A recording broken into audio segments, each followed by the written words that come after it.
மங்கையருலகம் மங்கையருலகம் மங்கையருலகம் இது மங்கையருலகம். தோட்டக்கலையில் அது அந்த விதையை போட்டு அது முளைச்சி அப்படியே லேசாக இலையெல்லாம் விட்டு வந்து அதில் ஒரு கிளை வந்து அதில் ஒரு பூ பூத்து காய் காய்ச்சி பார்க்க சந்தோஷமாக இருக்குல்ல. ஆனால் பார்க்கறது வேற விஷயம், வளர்க்குறதுங்கிறது அதை விட தனி விஷயம்.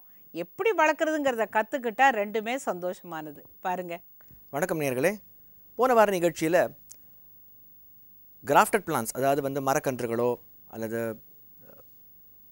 முருங்கைக்காய் பப்பாளி போன்ற கன்றுகளோ எப்படி நடணும், குழிகள் எடுத்து எப்படி நடணும்னு சொல்லிட்டு நம்ம பார்த்தோம். சில நேயர்கள் கேட்குறாங்க, நம்ம வந்து புதுசாக நடப்போகிறோம் அப்படின்னு சொன்னாக்கா நம்ம உரம் போட வேண்டாம் அல்லது இப்படி நடணும், எந்த விதமான வளர்ச்சிக்கும் கொடுக்க வேண்டாம் அப்படின்னு சொல்கிறீங்க. ஏற்கனவே எங்கள் வீட்டில் வந்து நல்ல வளர்ந்த மரங்கள் இருக்குது. அப்படிப்பட்ட மரங்களுக்கு வந்து நாங்கள் என்ன மாதிரியான பராமரிப்பு முறைகள், அதாவது என்ன மாதிரியான உரங்களோ ஊட்டச்சத்தோ கொடுக்கணும் அப்படின்னு சொல்லிட்டு நிறைய பேர் கேட்குறாங்க. உங்கள் வீட்டில் நல்ல வளர்ந்த ஒரு மரம் இருந்துச்சு அப்படின்னு சொன்னாக்கா, ஒரு பலா மரமோ ஒரு மாமரமோ ஒரு சப்போட்டா மரமோ ஒரு கொய்யா மரமோ இல்லை மாதுளம்பழ மரமோ இல்லை எலுமிச்சம்பழ மரமோ, எலுமிச்சம்பழம் அல்லது கொடி எலுமிச்சை, நார்த்தங்காய், கிடாரங்காய், சாத்துக்குடி, எப்படிப்பட்ட மரங்கள் இருந்தாலும் ஒரு மரத்துக்கும் தனித்தனியான ஃபர்டிலைசர் ரெக்கமெண்டேஷன், அதாவது வந்து என்ன மாதிரியான ஊட்டச்சத்து கொடுக்கணும்னு சொல்லிட்டு வேளாண் பல்கலைக்கழகங்களில் வந்து நிறைய ஆராய்ச்சிகள் செஞ்சு ஒரு இடத்துக்கு தகுந்த மாதிரி, அதாவது தமிழ்நாட்டில் எடுத்துக்கிட்டிங்கனாக்கா சில இடங்களுக்கு இந்த மாதிரியான ஒரு சத்துக்கள் இருக்கிற நிலத்துக்கு இந்த மாதிரியான ஊட்டச்சத்து கொடுக்கணும், மலை பிரதேசங்களில் இந்த மாதிரியான ஊட்டச்சத்து கொடுக்கணும், சமவெளி பகுதிகளில் இந்த மாதிரியான ஊட்டச்சத்து கொடுக்கணும்னு சொல்லிட்டு ரெக்கமெண்டேஷன்ஸ் தெளிவாக கொடுக்கப்பட்டிருக்கிறது. அப்படிப்பட்ட ரெக்கமெண்டேஷன்ஸை நம்ம புக்ஸ் மூலமாகவோ அல்லது வலைதளங்கள் மூலமாக தெரிஞ்சுக்கலாம். நம்ம வலைதளங்கள் மூலமாக நீங்கள் தெரிஞ்சுக்கணும்னு ஆசைப்படும் பொழுது கண்டிப்பாக உங்கள் இடத்த சுற்றி இருக்கிற வேளாண் ஆராய்ச்சி நிலையம் அல்லது வேளாண் பல்கலைக்கழகம் அவங்க கொடுக்குற ரெக்கமெண்டேஷன்ஸை மட்டும்தான் நம்ம எடுத்துக்கணும். சில பேர் என்ன செய்வாங்க, வலைதளங்களுக்கு போவாங்க, போயிட்டு வெளிநாடுகளில் இருக்கிற சில ரெக்கமெண்டேஷன்ஸ், அதாவது ஆஸ்திரேலியாவில் இருக்கிற ரெக்கமெண்டேஷன்ஸ் அல்லது அமெரிக்காவில் இருக்கிற ரெக்கமெண்டேஷன்ஸ் இதெல்லாம் பார்த்துட்டு இப்படிப்பட்ட உரங்களை தான் போடணும், இப்படிப்பட்ட மாதிரி தான் செய்யணும், ஏன்னா அவங்களுக்கு நல்ல மகசூல் கிடைக்குது அப்படின்னு சொல்லிட்டு அந்த மாதிரியான ரெக்கமெண்டேஷன்ஸை ஃபாலோ பண்ணணும்னு நினைப்பாங்க. அது தவறு. நம்ம ஊருக்கு, நம்ம ஊரில் கிடைக்கிற உரக்கலவைகளுக்கு, நம்மளுடைய பூமிக்கு எது தேவையோ அப்படிப்பட்ட உரங்களை தான் நம்ம வந்து போடணும். அந்த ரெக்கமெண்டேஷன்ஸ்லாம் வந்து உங்களுக்கு பல்கலைக்கழகங்கள் அல்லது ஆராய்ச்சி நிலையங்களுடைய வலைதளங்களில் போனால் கிடைக்கும். அதுலேருந்து நீங்கள் தெரிஞ்சுக்கலாம். ஒரு மரத்துக்கும், மாமரத்துக்கு ஒரு குறிப்பிட்ட ஊட்டச்சத்து ரெக்கமெண்டேஷன் இருக்குது, பலா மரத்துக்கு தனியாக இருக்குது, சப்போட்டா மரத்துக்கு தனியாக இருக்குது, கொய்யா மரத்துக்கு தனியாக இருக்குது. ஒரு மரத்துக்கும் வித்தியாசமாக இருக்குது. ஒரு மரத்துக்கு நம்ம கொடுக்கக்கூடிய பரிந்துரையை வந்து இன்னொரு மரத்துக்கு நம்ம செய்ய முடியாது. ஒரு ரகத்துக்கு கொடுக்குற பரிந்துரையை வந்து இன்னொரு ரகத்துக்கு செய்ய முடியாது. ஸோ அதனால் கண்டிப்பாக வந்து ஒரு விஷயம் தெரிஞ்சவங்களையோ அல்லது நல்ல வலைதளங்களையோ இல்லை நல்ல புத்தகங்களையோ நீங்கள் பார்த்து தான் இதை தெரிஞ்சுக்கணும். சரி, நம்ம ரெக்கமெண்டேஷன்ஸை பார்த்துட்டோம். நம்ம இந்த மாதிரியான ஊட்டச்சத்து கொடுக்கணும்னு சொல்லியிருக்காங்கன்னுட்டு வலைதளங்கள்லையும் புத்தகங்கள்லையும் வந்து ரெக்கமெண்டேஷன்ஸ் கொடுக்கும் பொழுது அவங்க நைட்ரஜன் இவ்வளவு போடணும், ஃபாஸ்பரஸ் இவ்வளவு போடணும், பொட்டாசியம் இவ்வளவு போடணும் அப்படின்னு சொல்லுவாங்க. ஆனால் மார்க்கெட்டில் வந்து நம்மளுக்கு யூரியான் அப்படின்னோ டிஏபி அப்படின்னு சொல்லிட்டோ காம்ப்ளெக்ஸ் அப்படின்னு சொல்லிட்டோ கமர்ஷியல் நேம்ஸில் தான் நமக்கு வந்து இந்த மாதிரியான உரங்கள்லாம் கிடைக்கும். அந்த உரங்கள் எவ்வளோ வாங்கணும்னு சொல்லிட்டு சில கணக்கு முறைகள் இருக்குது.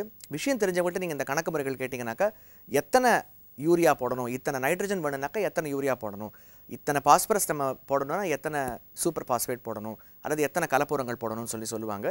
இல்லை அதே வலைதளங்களையும் கொடுத்துருப்பாங்க, இத்தனை யூரியா போடுங்க அல்லது இத்தனை காம்ப்ளெக்ஸ் போடுங்க, இத்தனை பொட்டாஷ் போடுங்கன்னு சொல்லி கொடுத்துருப்பாங்க. சரியான அளவில் நீங்கள் உங்களுடைய ஊட்டச்சத்தை போட்டிங்கன்னா மட்டும்தான் கரெக்டான பலன் கிடைக்கும். சில சமயம் வந்து ஊட்டச்சத்து அதிகமாகிடுச்சுனாக்கா ஸ்கார்ச்சிங் எஃபெக்ட், அதாவது வந்து இலைகள்லாம் கருகி போகிறதுக்கான வாய்ப்புகள் இருக்குது. ஊட்டச்சத்து குறைச்சலாக இருந்ததுனாக்கா எதிர்பார்த்த விளைச்சல் நம்மளுக்கு கிடைக்கிறதுக்கான வாய்ப்புகளும் இருக்குது.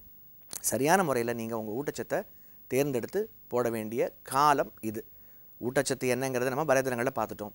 இதுதான் அந்த ஊட்டச்சத்தை போட வேண்டிய சரியான காலம். ஏன் இது சரியான காலம்? இப்போ வந்து சவுத் வெஸ்ட் மான்சூன், அதாவது தென்மேற்கு பருவமழை வந்து கொஞ்சம் கொஞ்சமாக முடியுது. வடகிழக்கு பருவமழை தொடங்க போகுது. தென்மேற்கு பருவமழை ஒரு செப்டம்பர் அக்டோபரில் முடிஞ்சிடும். வடகிழக்கு பருவமழை ஒரு அக்டோபர்லேருந்து தொடங்கி நவம்பரில் கூடி ஒரு டிசம்பர் வரைக்கும் போகும். இந்த பிரேக் இந்த மான்சூன், அதாவது இந்த அக்டோபர் மாதம் 2 மழையும் கொஞ்சம் குறைஞ்சிருக்கிற சமயங்களில், கொஞ்சம் குறைச்சலாக்கிற சமயங்களில் வீட்டு தோட்டங்களில் வந்து ஊட்டச்சத்து உங்கள் மரங்களுக்கு இடுறது ரொம்ப முக்கியமான ஒரு வேலை. 2 காரணத்தினால. முதல் காரணம், இந்த காலகட்டத்தில் மட்டும்தான் மழை மிதமாகவும் சாயில் மைக்ரோ ஆர்கானிசம், அதாவது வந்து நம்ம என்ன ஊட்டச்சத்து நம்ம வந்து மரங்களுக்கு போட்டாலும் மண்ணுக்குள்ளே இருக்கிற நுண்ணுயிரிகள் தான் அந்த ஊட்டச்சத்தை வந்து செடிக்கு தேவையான ஒரு வடிவத்தில் வந்து அதை மாற்றி கொடுக்கும். ஸோ இந்த நுண்ணுயிரிகள் வந்து இந்த காலகட்டத்தில் மிதமான மழை, மிதமான வெயில், இந்த மாதிரியான காலகட்டங்களில் வந்து நுண்ணுயிரிகள் வந்து நிறைய இருக்கும். நிறைய இனப்பெருக்கமாகி நிறைய நுண்ணுயிரிகள் இருக்கும்.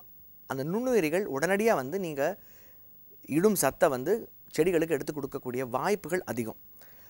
தொடர்ந்து மழை பெய்யும் போது நம்ம வந்து ஊட்டச்சத்துக்கள் கொடுத்தோம் அப்படின்னாக்கா பாதி ஊட்டச்சத்து மழையில் வந்து லீச் அவுட், அதாவது வந்து அரிச்சிட்டு போயிடும். மைக்ரோ ஆர்கானிசம்ஸ், நுண்ணுயிரிகள் வந்து ரொம்ப குறைச்சலாக இருக்கிறதுனால, ரொம்ப நிரம்ப மழை பெய்கிற மான்சூன் சீசனில் டொரன்ஷியல் ரெயின்ஸ் அப்படின்னு சொல்லுவோம், அந்த மாதிரி காலகட்டங்களில் வந்து மைக்ரோ ஆர்கானிசமும் ரொம்ப சோர்ந்து தான் இருக்கும். அதாவது நிறைய தண்ணி இருக்கிறதுனாலையும், வாட்டர் சேச்சுரேஷன் பூமியில் நிறைய இருக்கிறதுனாலையும் வந்து ஆக்டிவிட்டி ஆஃப் மைக்ரோ ஆர்கானிசம், அதாவது இந்த நுண்ணுயிரிகளுடைய செயல்பாடு வந்து ரொம்ப லோவாக இருக்கும். அதனால் வந்து பாப்புலர் பிலீஃப் எல்லாரும் என்ன சொல்லுவாங்க, நிறைய மழை பெய்கிற காலத்தில் உரம் போடணும்னுவாங்க. அப்படி கூடாது. ஒரு பிரேக் இந்த மான்சூன் வரும்போது தான் நம்ம உரங்களை போடணும். முதல் விஷயம், நுண்ணுயிரிகள் வந்து இந்த காலகட்டத்தில் வந்து ஆக்டிவிட்டி ஜாஸ்தியாக இருக்கிறதுனால. 2வது விஷயம், கோடை காலங்களில் கிடைக்கக்கூடிய கனி வகைகள், குறிப்பாக பலா, மா. நம்ம வந்து நிறைய பலா மாலாம் நம்ம நிறைய வீட்டில் எப்போதும் வச்சுருப்போம். மாமரம், பலாமரம் இன்வேரியபிளி எல்லார் வீட்லேயும் இருக்கும். கோடை காலங்களில் பூக்கக்கூடிய இந்த பழ வகைகள், சப்போட்டாவாக கூட இருக்கலாம், கொய்யாவாக கூட இருக்கலாம். ஏன்னா கோடை காலத்தில் நம்மளுக்கு எல்லா பழ வகைகளுமே கிடைக்க ஆரம்பிச்சிருது. நம்மளுக்கு மரப்பயிரில் போட்டு வளர்க்குற பழ வகைகளை பற்றி பேசிகிட்டு இருக்கோம். இந்த பழ வகைகளில் வந்து ஃப்ளவர் பட் டிஃபரன்சியேஷன் அப்படின்னு ஆங்கிலத்தில் சொல்லுவோம். எல்லாமே வந்து இந்த மரங்கள்லாம் வந்து ஒரு ஜனவரி, பிப்ரவரி மாதம் பூக்கும். ஆனால் இந்த பூ அக்டோபர் மாதமே வந்து அந்த தண்டுக்குள்ளே வந்து உருவாக்கப்படுகிறது. அதாவது வந்து ஒரு சின்ன பூ பிரைமார்டியாவாக உருவாக்கப்பட்டு அது ஜனவரி மாதம் தான் நமக்கு கண்ணுக்கு தெரிகிற மாதிரி வெளியில் வருது. ஸோ இந்த ஃப்ளவர் பட் டிஃபரன்சியேஷன் இந்த அக்டோபர் மாதங்களில், நவம்பர் மாதங்களில் மழையோட மழையாக நடக்குது. ஸோ இந்த காலகட்டங்களில் நீங்கள் ஊட்டச்சத்தை கொடுத்தீங்க அப்படின்னாக்கா அந்த மரங்களுக்கு வந்து ஃப்ளவர் பட் டிஃபரன்சியேஷன் சமயத்திலே வந்து ஊட்டச்சத்து நிறைய கிடைக்கப்பெற்று போதுமான அளவு பூக்கள் வந்து மரங்கள் பூக்கிறதுக்கு ஏதுவாக இருக்கும். இதை பேஸ் பண்ணி தான், இந்த மாதிரியான விஷயங்களை பேஸ் பண்ணி தான் ஊட்டச்சத்து எந்த காலகட்டங்களில் கொடுக்கணுங்கிறதும், ஊட்டச்சத்து எவ்வளவு கொடுக்கணுங்கிறதும் முடிவெடுக்கப்படுகிறது. எல்லா பழமரங்களுக்கும் ஃப்ளவர் பட் டிஃபரன்சியேஷன் போது நீங்கள் ஊட்டச்சத்து கொடுத்தீங்கன்னாக்கா அந்த ஊட்டச்சத்தானது உடனடியாக அந்த பூக்களுக்கு போயிட்டு உடனடியாக வந்து அந்த பூக்கள் வந்து சிறம்ப பெஸ்ட் க்ரோத் ஏற்படக்கூடிய வாய்ப்புகள் அதிகம். ஸோ இந்த காலகட்டத்தில் வீட்டு தோட்டத்தில் பழமரங்கள், வளர்ந்த முதிர்ந்த பழமரங்கள் வச்சுருக்கிறவங்க கண்டிப்பாக நல்ல வலைதளத்தில் போயிட்டு எப்படிப்பட்ட இயற்கை உரங்களோ, எப்படிப்பட்ட செயற்கை உரங்களோ, கெமிக்கல் ஃபர்டிலைசர்ஸ் எவ்வளோ விகிதாச்சாரத்தில் நம்ம போடணும் அப்படிங்கிறத தெரிஞ்சுக்கிட்டு இந்த காலகட்டத்தில் கண்டிப்பாக நீங்கள் வந்து உரங்கள் போட்டிங்கனாக்கா வரப்போகிற கோடை காலத்தில் நல்ல ஒரு மகசூலும் நல்ல ஒரு டேஸ்டியான ஃப்ரூட்ஸும் உங்களுக்கு கிடைக்கிறதுக்கு வாய்ப்புகள் அதிகம். வில்லுக்கு விசயன் பறிக்கு நகுலன் அப்படின்னு சொல்லி வச்சுருக்குறாங்க பழமொழியில். வில்லுக்கு விசயன் பறிக்கு நகுலன். இந்த வில்லுக்கு விசயன்னா எல்லாருக்கும் தெரியும், வில் வித்தையில் சிறந்தவன் இந்த அர்ஜுனன்னுட்டு. பறிக்கு நகுலன் அப்படின்னாக்கா நகுலன் வந்து குதிரையை பற்றிய சாஸ்திரங்களில் ரொம்ப வல்லவனா, அவனுக்கு மிஞ்சினவங்களே கிடையாதான். இந்த குதிரையோட சுழி, அந்த நிறம், அதெல்லாம் வச்சே இது வச்சுக்கலாம், இது வச்சுக்கக்கூடாது, இது நல்லது, நல்லது இல்லை, எல்லாம் அந்த பரிசாஸ்திரம் தெரிஞ்சவன் அப்படிங்கிறத பழமொழி சொல்லுது. தர்மர் எதில் வல்லவர் அப்படின்னா தர்மத்தில்ன்னு சொல்லுவாங்க, சில பேர் தாயத்தில்ன்னு சொல்லுவாங்க. நம்ம அவ்வளவு தூரம் போக வேண்டாம். பறிக்கு நகுலன்கிறத தெரிஞ்சுக்கிட்டா போகிறோம். இது பழமொழி காட்டக்கூடிய ஒரு பழங்கால உண்மை. நீங்கள் அனைவரும் வாழ்க்கையில் எல்லா நன்மைகளும் பெற்று என்றென்றும் மகிழ்ச்சியாக இருக்கணும்னு வாழ்த்துறோங்க. வணக்கம்.